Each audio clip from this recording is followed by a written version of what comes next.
स्वागत है फ्रेंड्स आपका हमारे यूट्यूब चैनल पर। फ्रेंड्स, हम एसएससी पटवा रेलवे की तैयारी करते हैं तो हमारे पास परसेंटेज टॉपिक से रिलेटिव कुछ क्वेश्चन आते हैं। तो फ्रेंड, मैं आपके लिए उसी से रिलेटिव इस वीडियो में आपको परसेंटेज टॉपिक पूरा अच्छे से कवर कराऊंगा।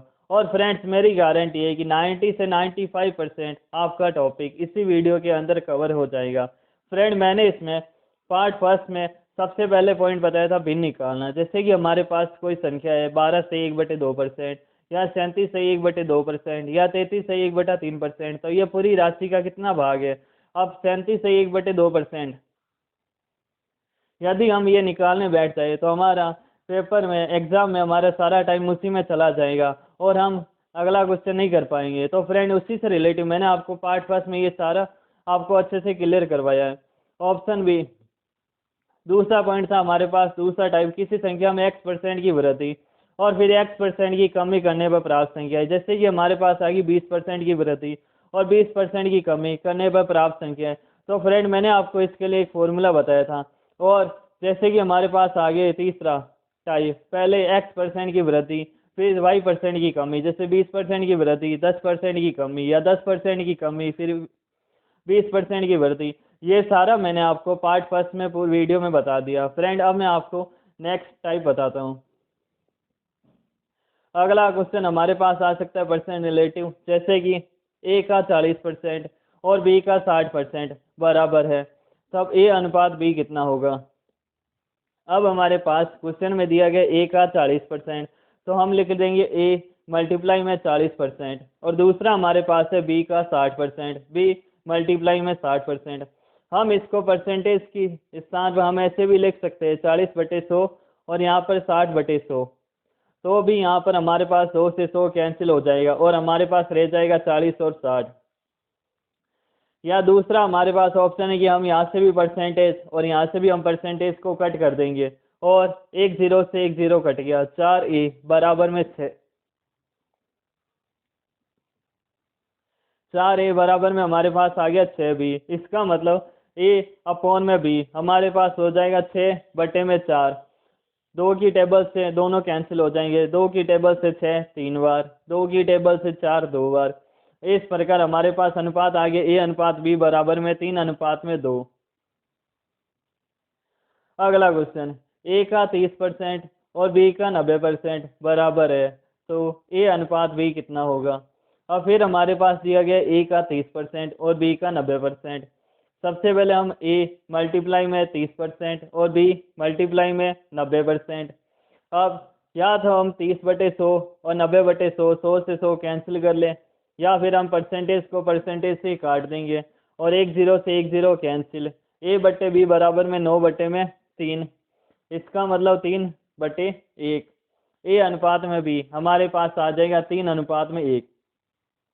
दोस्तों, मैंने इसमें जो भी टाइप है और जितने क्वेश्चन इससे बन सकते हैं वो सभी मैंने इसमें अपलोड किए हैं। उम्मीद है कि यदि आप वीडियो को अच्छे से देखते हो तो आपका 90 से 95% आपका सिलेबस मतलब आपका टॉपिक इसी वीडियो के अंदर कवर हो जाएगा। अगला क्वेश्चन, ए का 50% और बी का 40% दोनों यदि बराबर है तो ए अनुपात बी बताओ।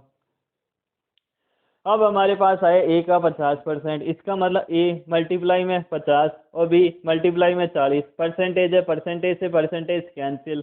अब एक जीरो से एक जीरो कट जाएगा, हमारे पास आ गया a/b बराबर में 4/5। अगला क्वेश्चन, अब हमारे पास कंडीशन आ गई जैसे कि 3a बराबर में 4b बराबर में 5c हो, तो a अनुपात b अनुपात में c बताओ। अब a अनुपात b अनुपात c जब भी हमें ऐसी कंडीशन दी हो, हमें ऐसी स्थिति दी हो, तब हम इसको कैसे निकाल सकते हैं? तो इसका तरीका है a अनुपात b अनुपात में c। सबसे पहले हमें a का अनुपात निकालना है, तो हम a की संख्या को बंद कर देंगे, जैसे कि मैंने इस पे हाथ रख दिया और हमारे पास आ गया b और c का मान 4 × 5 हमारे पास आ गया 20। इसी प्रकार जब हमें b का निकालना है तो हम b के स्थान पर हम कट कर देंगे, एक बार b वाली संख्या हम भूल जाएंगे और बाकी दो संख्या हम आपस में गुणा करवा देंगे, जैसे कि 3:5 आ गया हमारे पास b का अनुपात। और वैसे ही हमें c का अनुपात निकालना है तो हम c की संख्या को कट कर देंगे, मैं c की संख्या को भूल गया। अब हमारे पास आ गया a और b, 3 × 4। अब ए अनुपात बी अनुपात सी आ गया हमारे पास 4 इंटू में 5, 3 इंटू में 5, 3 इंटू में 4। अब यदि कोई संख्या आपस में कट रही हो तब हम इसको आपस में काट देंगे, और यदि संख्या नहीं कट रही हो तो हम इसकी गुणा करवा देंगे। जैसे कि 4 इंटू में 5 20, 3 इंटू में 5 15, 3 इंटू में 4 12। हम देखते हैं कि इन तीनों में से कोई संख्या ऐसी नहीं जो तीनों में कॉमन आ रही हो, तीनों में एक जैसी हो। जैसे कि यहाँ पर 5 है, यहाँ पर 5 है, लेकिन इस संख्या में 5 नहीं है। यहाँ पर 3 है, इधर भी 3 है, लेकिन इसमें 3 नहीं दिया हुआ है। और 4 इसमें, 4 इसमें, इसमें संख्या नहीं। इसलिए जो संख्या तीनों संख्या में कॉमन होगी उसी संख्या को हम कट करेंगे। हमारा अनुपात आ गया ए अनुपात बी अनुपात में सी बराबर में 20 अनुपात 15 अनुपात में 12। अगला क्वेश्चन, अब हमें कंडीशन, हमें ऐसी स्थिति दी गई कि ए बटे बी बराबर बी बटे सी बराबर में हमारे पास है 3 बटे में 2। अब ए अनुपात बी अनुपात में सी निकालो। सबसे पहले हमें इतना ही ध्यान रखना है कि ए बटे बी हमारे पास है 3 अनुपात में 2। सबसे पहले मैंने ये कंडीशन लिख ली, ए अनुपात में बी बराबर में 3 अनुपात में 2। दूसरा मेरे पास है बी बटे सी बराबर में 3 बटे में 2। मैंने संख्या लिख ली बी बटे सी 3 अनुपात में 2। अब हमें करना है, हमें निकालना है ए अनुपात बी अनुपात में सी। सबसे पहले मैं देखता हूँ कि मैंने 3 अनुपात 2 लिखा और यहाँ पर 3 अनुपात में 2। अब यदि लास्ट वाली संख्या जैसे 2 है तो इसके पीछे सी डी ई एफ जितनी संख्या हम सब जगह 2 2 2 2 लिखते जाएंगे। और हमारे पास यहाँ पर संख्या है 3 बी का। अब हम ए के स्थान पर भी 3 लिखेंगे, यहाँ पर भी 3। हम कंटिन्यू जितनी संख्या हमारे पास आ गई हम 3 3 3 3 लिखते जाएंगे। जैसे कि ए अनुपात में बी हमारे पास था 3 अनुपात 2। अब हमें सी की जगह हमने लिख दिया 3 अनुपात 2 अनुपात में 2। इसी प्रकार बी अनुपात सी था हमारे पास 3 अनुपात 2। आगे वाली संख्या हमारे पास 3, तो मैं यहाँ पर भी 3 लिख दूंगा। अब हमारे पास अनुपात हो गया 3 अनुपात में 2। अब 3 इंटू में 3 9, 3 इंटू में 2 6, 2 इंटू में 2 4, 9 अनुपात 6 अनुपात में 4। यदि ये संख्या आपस में कट कर रही हो तो हम इसको काट देंगे, और यदि नहीं कट हो रही है तो हमारा आंसर यही है, ए अनुपात बी अनुपात में सी बराबर में 9 अनुपात 6 अनुपात में 4। ये हमारा आंसर होगा। अगला क्वेश्चन, किसी स्कूल में 1200 बच्चे हैं, लड़की व लड़कियों का अनुपात 2 अनुपात में 3 है, तो कितने लड़के व कितनी लड़कियां हैं? अब हमारे पास दिया गया बी अनुपात जी बराबर में 2 अनुपात में 3। हमें दिया गया है कि कितने लड़के और कितनी लड़कियां, और हमें जो बच्चे दिए वो हमें दोनों का मिलाकर दिया। तो सबसे पहले हम दोनों अनुपात का योग कर लेंगे। 2 प्लस में 3 मेरे पास आ गया 5। अब जो इसने वो 1200 वैल्यू दी है वो 5 की वैल्यू है, तो 5 की वैल्यू हमारे पास आ गई 1200। तो 1 की वैल्यू 1200 बटे 5 मेरे पास आ गया 240। अब इसने हमें 2 अनुपात दिए, लड़के व लड़कियों का अनुपात 2 अनुपात में 3। मैंने लिख दिया 2 और 3। अब अनुपात हमेशा 2x 3x समान राशि में होता है, तो 2 इंटू में 240 और 3 इंटू में 240। लड़के की संख्या 240 इंटू में 2 480, और लड़कियों की संख्या 3 इंटू में 240 960। यदि मैं इन दोनों का योग करता तो भी हमारे पास 1200 आएगा। इसका मतलब हमें इसने बोला था कि लड़के व लड़कियों की संख्या कितनी है, तो लड़के की संख्या 480 और लड़कियों की संख्या 960। अगला क्वेश्चन, ए अनुपात बी अनुपात में सी बराबर में हमारे पास 2 अनुपात 3 अनुपात में 5, और यदि ए और सी का अंतर 60 है तो सी कितना होगा? इस बार हमें दिया गया ए बी सी तीनों का अनुपात दे दिया, और इसने बोला है कि ए और सी का अंतर 60 है और हमें सी का मान निकालना है। हमें क्वेश्चन में सी का मान भी पूछ सकता है, बी का भी पूछ सकता है, या ए का, या तीनों का योग भी पूछ सकता है। हम सभी संख्या निकालेंगे। सबसे पहले हमारे पास है ए अनुपात बी अनुपात में सी 2 अनुपात 3 अनुपात में 5, और दूसरी इसने कंडीशन दी है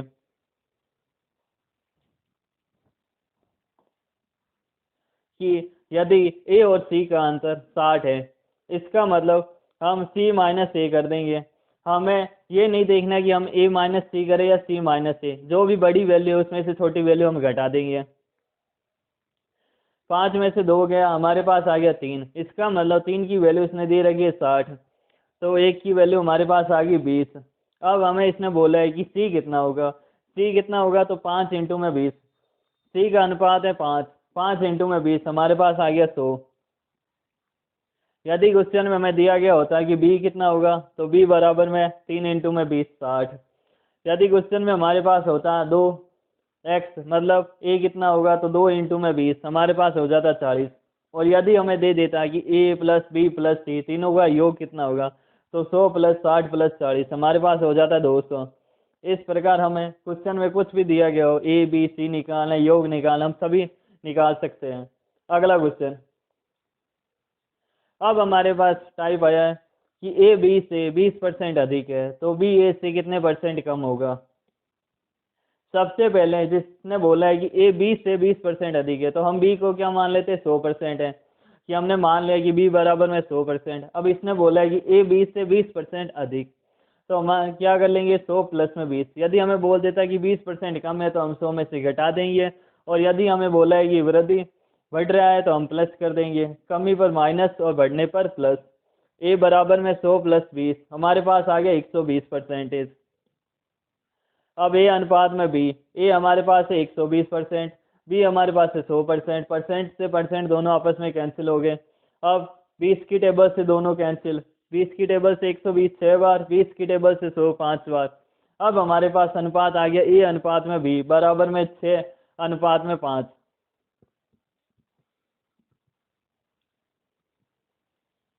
क्वेश्चन में हमें बोला है कि बी ए से कितने परसेंट कम होगा।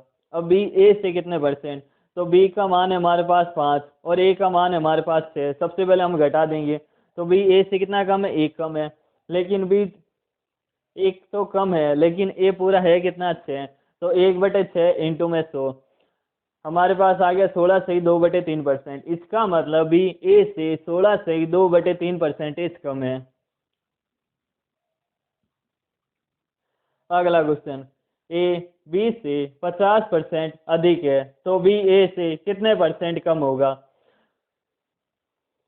फिर हमें दिया गया है कि ए बी से 50% अधिक, इसका मतलब जो कम है उसको हम 100% मान लेंगे। जैसे कि बी 100% है और ए 50% उससे अधिक है, तो 100 प्लस 50 हमारे पास हो गया 150%।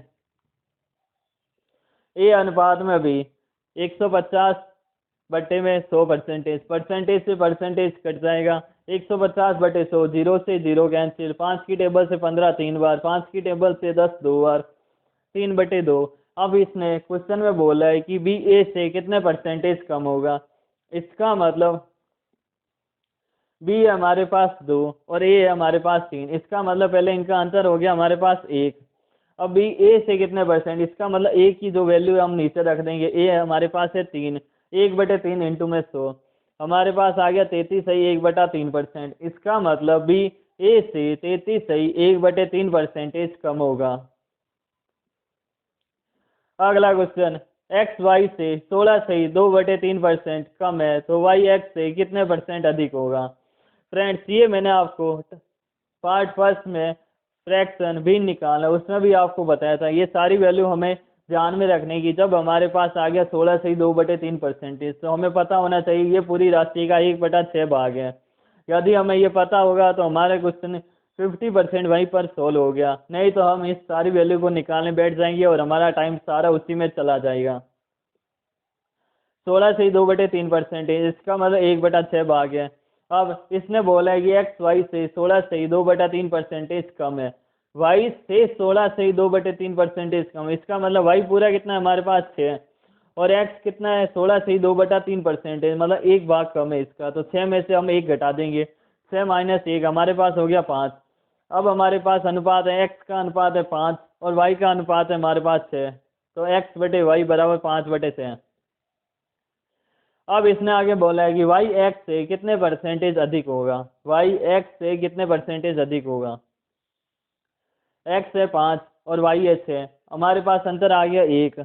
और हमें निकालना है एक्स से कितने परसेंटेज, जिस बेस पर हमें निकालना हो उसी का अनुपात हम नीचे रख देंगे। 1/5 इंटू में 100 हमारे पास आ गया 20%। वाई एक्स से 20% अधिक होगा। अगला क्वेश्चन है, पी क्यू से 33 सही 1/3% अधिक है, तो क्यू पी से कितना परसेंटेज कम होगा। हमारे पास है 33 सही 1/3%। हम इसको सोल्व भी कर सकते हैं। 33 इंटू में 3 हमारे पास हो गया 99 प्लस में 1, 100 बटे में हमारे पास आ गया 3। परसेंटेज है, परसेंटेज का मतलब होता है 1/100। 100 से 100 कट जाएगा, हमारे पास आ गया 1/3। 33 से 1/3%। हमारे पास अनुपात आ गया 1:3। अब इसने बोला है कि क्यू बी से कितना परसेंटेज कम होगा। इसका मतलब क्यू हमारे पास में है 3 और पी क्यू से 33 से 1/3% अधिक है। इसका मतलब क्यू हमारे पास है 3 और पी हमारे पास है 33 से 1/3% अधिक, मतलब एक भाग हमारे पास अधिक है। तो 3 + 1 हमारे पास हो गया 4। पी हमारे पास आ गया अनुपात 4 और क्यू अनुपात आ गया हमारे पास में 3। पी अनुपात में क्यू बराबर में हो गया हमारे पास 4:3। अब इसने बोला है क्यू पी से कितना कम होगा। इसका मतलब क्यू हमारे पास में 1/4 और पी हमारे पास में 100। क्यू पी से कितना कम होगा, तो 4:3। पी हमारे पास है 4, क्यू हमारे पास में 3। क्यू पी से कितना कम होगा, तो क्यू हमारे पास, पहले तो हम निकालेंगे अंतर। 4 में से 3 गया, हमारे पास हो गया 1। फिर हमारे पास है पी से कितना कम, तो पी का अनुपात हम नीचे रख देंगे 1/4 इंटू में 100। हमारे पास आ गया 25%। क्यू पी से 25% कम होगा। अगला क्वेश्चन, ए बी से 20% अधिक है तथा बी सी से 20% अधिक है, तो ए सी से कितना परसेंटेज अधिक होगा। अब हमारे पास इसने दो कंडीशन एक साथ दे रखी है कि ए बी से 20% अधिक और बी सी से 20% अधिक। तो सबसे पहले हम बी को 100 मान लेंगे और हमारे पास ए हो जाएगा 100 + में 20 120। ए अनुपात में बी हमारे पास आ गया 120/100 6:5। ये हमारे पास अनुपात आया ए और बी का। दूसरा हमें दिया गया कि बी सी से 20% अधिक, तो हम सी को 100 मान लेंगे और बी हमारे पास हो जाएगा 100 + में 20 बराबर में 120। तो बी अनुपात में सी हमारे पास आ गया 6:5। अब ए अनुपात में बी भी हमारे पास है 6:5 और बी अनुपात सी भी हमारे पास है 6:5। मैंने आपको पहले बताया था यदि हमारे पास 5 दिया गया तो आगे हमारे पास C D E F G है, जितनी भी संख्या हम सब जगह 5 5 5 5 लिखते जाएंगे। और हमारे पास यहाँ पर संख्या दी गई बी अनुपात सी 6:5। इसका मतलब आगे जो भी संख्या हम सब जगह 6 6 6 6 लिखते जाएंगे। अब हम आपस में इनकी गुणा करवा देंगे। ए अनुपात बी अनुपात में सी, 6 इंटू में 6 हमारे पास आ गया 36। बी बराबर में 5 इंटू में 6 हमारे पास आ गया 30। सी बराबर में 5 इंटू में 5 हमारे पास आ गया 25। अब इसने बोला ए सी से कितना परसेंट अधिक है, तो ए का अनुपात है हमारे पास 36 और सी का अनुपात है हमारे पास 25। सबसे पहले हम इनका अंतर निकालेंगे। 36 - में 25 बराबर में हमारे पास आ गया 11। अब 11 हम ऊपर लिख देंगे और इसने बोला ए सी से कितना परसेंट अधिक, तो सी की तुलना करवा रहे, इसका मतलब सी का अनुपात हम नीचे रख देंगे। 11/25 इंटू में 100 हमारे पास आ गया 44%। 25 से 100 गया 4 बार, 4 इंटू में 11 44%। ए सी से 44% अधिक होगा। अगला क्वेश्चन, ए बी से 12.5% अधिक है तथा बी सी से 40% कम है, तो सी ए का कितने परसेंट है। 12 से 1/2%। 12 इंटू में 2 24 24 और 1 25 25/2। परसेंटेज का चिन्ह हटाएंगे 1/100। 25 से 100 कट जाएगा 4 बार, 1/8 हमारे पास ये अनुपात आ गया। और दूसरा हमारे पास है बी सी से 40% कम है, तो 40/100 40/100 2/5 आ गया हमारे पास ये अनुपात। पहला पॉइंट, ए बी से 12.5% अधिक है, तो बी हमारे पास पहले कितना है 8। ए बी से अधिक है, कितना अधिक है 12.5, इसका मतलब एक भाग अधिक है, तो 8 + में 1 ए हमारे पास आ गया 9। इसी प्रकार बी सी से 40% कम है, सी से 40% कम है, तो सी कितना है पहले तो पूरा 5। अब बी सी से 40% मतलब 2 भाग कम है, तो 5 में से 2 गया हमारे पास आ गया 3। अब हमारे पास दोनों अनुपात आ गए। ए अनुपात में बी हमारे पास है 9:8। बी अनुपात में सी है हमारे पास 3:5। अब मैंने आपको पहले ही बताया था जो हमारे पास संख्या 8, तो हम सी डी ई एफ सब में हम 8 8 लिखते जाएंगे और जो हमारे पास आगे संख्या 3, तो हम आगे जितनी भी संख्या हम सब जगह 3 3 लिखते जाएंगे। अब हमारे पास आ गया 9 इंटू में 3, हम गुणा करवा देंगे और हमारे पास अनुपात निकल जाएगा। ए बराबर आ गया 9 इंटू में 3 27। बी बराबर में 8 इंटू में 3 24। सी बराबर हमारे पास आ गया 8 इंटू में 5 40। अब ये तीनों संख्या ऐसी है जो आपस में नहीं कट रही, इसका मतलब हमारा अनुपात ये है 27:24:40। हमें क्वेश्चन में बोलता है तीनों का अनुपात निकालो, तो हमारा आंसर यहीं पर सोल्व हो जाता है। लेकिन इसने बोला है सी ए का कितने परसेंटेज है। सबसे पहले हमें सी और सी ए का कितने परसेंट है, तो ऊपर हमारे पास आ गया सी 40। ए का कितने परसेंट, जो भी हमें बोले ना दूसरा, जैसे ए का कितना परसेंट, बी का कितने परसेंट, हम नीचे वही वैल्यू रख देंगे। 40/27 इंटू में 100, हमारे पास आ गया 188, 4/27% है। अगला क्वेश्चन, ए बी से 40% अधिक है और बी सी से 33.3% अधिक है, तो ए अनुपात बी अनुपात में सी बताओ। ए बी से 40% अधिक, तो 40/100, हमारे पास आ गया 2/5, और 33 है 33 इंटू में 3, 99 प्लस 100, 100/3, परसेंटेज हटाएंगे हम, हमारे पास आ जाएगा 1/100, 100 से 100 कट जाएगा, 1/3। अब पहला कंडीशन है कि ए बी से 40% अधिक, इसका मतलब बी तो हमारे पास पूरा कितना है 5, ए बी से 40% अधिक है तो हम 2 को जोड़ लेंगे, कम है तो हम 5 में से 2 घटा देंगे, अधिक है तो हमारे पास आ गया ए बराबर में 5 प्लस में 2, हमारे पास आ गया 7। इसी प्रकार बी सी से 33.3% अधिक है, तो सी हमारे पास पहले कितना है 3, अब अधिक है तो हम 3 में 1 जोड़ लेंगे, कम है तो हम 3 में से 1 घटा देंगे, यहाँ पर हमें अधिक दिया गया है तो बी बराबर में 3 प्लस में 1, हमारे पास आ गया 4। अब दोनों का अनुपात हमारे पास निकल गया, ए अनुपात में बी 7:5, बी अनुपात में सी 4:3। सबसे पहले हम इसको अनुपात में लिख देंगे, ए अनुपात में बी 7:5 और बी सी का अनुपात 4:3। अब 5 है तो आगे हम 5 लिखते जाएंगे, और यहाँ पर पहली संख्या 4 है तो हम 4 आगे लिखते जाएंगे, तो 7 इंटू में 4 हमारे पास आ गया 28, 5 इंटू में 4 20, 5 इंटू में 3 15। हम देखते हैं कि यहाँ पर कोई भी संख्या आपस में नहीं कट रही है, इसका मतलब हमारा अनुपात ये होगा, ए अनुपात बी अनुपात में सी बराबर में 28 अनुपात 20 अनुपात में 15, यही हमारा आंसर होगा। थैंक यू फ्रेंड, यदि आपको मेरी वीडियो पसंद आई तो please like share and subscribe जरूर कीजिए। Thanks for watching, all the best friend.